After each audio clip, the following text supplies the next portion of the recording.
An attorney called up his client, who happened to be a very wealthy art dealer and collector. He said, John, I have good news and I have bad news. Well, the art dealer said, well, give me the good news first. I've had kind of a rough day. He said, John, I just met with your wife, and she invested about $1,500 on a few pictures that she thinks is going to bring $15 to $20 million. He said, and I agree with her. Well, John said, that's great. She's a brilliant businesswoman. I am so proud of her. He said, well, that just made my day. What's the bad news? He said, the pictures are of you and your secretary.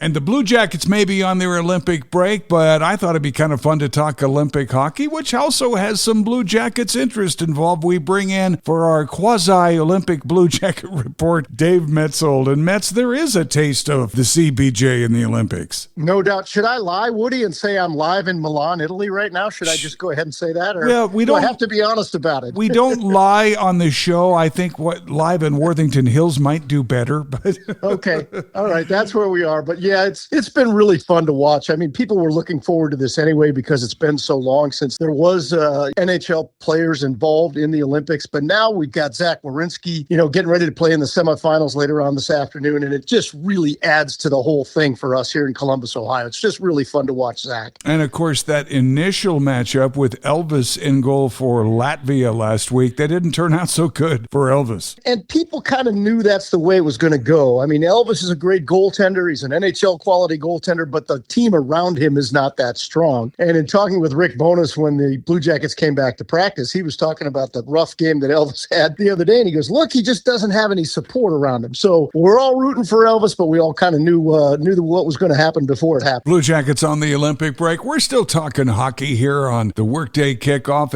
And Mets, I know it's hard not to look past the semifinal matchup, but boy, wouldn't it be a tremendous matchup to have the U.S. and Canada again? God, it would just be the best. And in the quarterfinals, both teams had to go to overtime to advance. Right. And it was like, oh my God, what if we get stuck with a Finland-Sweden final or something like that? But fortunately, they both survived. It's going to be great hockey today, beginning in a little bit with that first Canada game against Finland. And then everybody should be by their TVs at 3:00 and watch the U.S. try to advance. And they've got Slovakia, which is not an easy out either. So it's going to be good hockey this afternoon. And can we shout out the U.S. women's hockey team? Good grief, are they outstanding. I mean, they trailed most of the game to Canada yesterday, 1-0 into the third period, then tied it, and then won it 2-1 in OT. Yeah, with their goaltender from Athens, Ohio, which is amazing. And I mean, they've just really brought such attention to that side of the sport, women's hockey, which is growing by leaps and bounds everywhere. It's just amazing. Real quick, let's talk about when the Jackets jump back in the water again and hopefully can sustain the momentum they had before the break. Yeah, it'll be a little less than a week from now against Boston, on the road against Boston. And Rick Bowness said the other day when the team came back, he said, look, I had to tell our team again, we have done nothing yet. We have not accomplished a thing. And the two teams they're going to meet right out of the break are both ahead of them in the standings, and they've got to win those games. Or the 7-game winning streak doesn't mean anything. They got to really get right back to their game and continue to have success to claw back into it. Because as we talk right now, they are not in the playoff picture. And they're sneaking up on no one now. That's right. Everybody expects their best. And in fact, Bowness said yesterday, he said, look, not only are we the hunters, but we are also the hunted, because there are teams who would love to be where we are. So that should motivate the boys just fine. All right, Mets, we'll do it again next Friday. But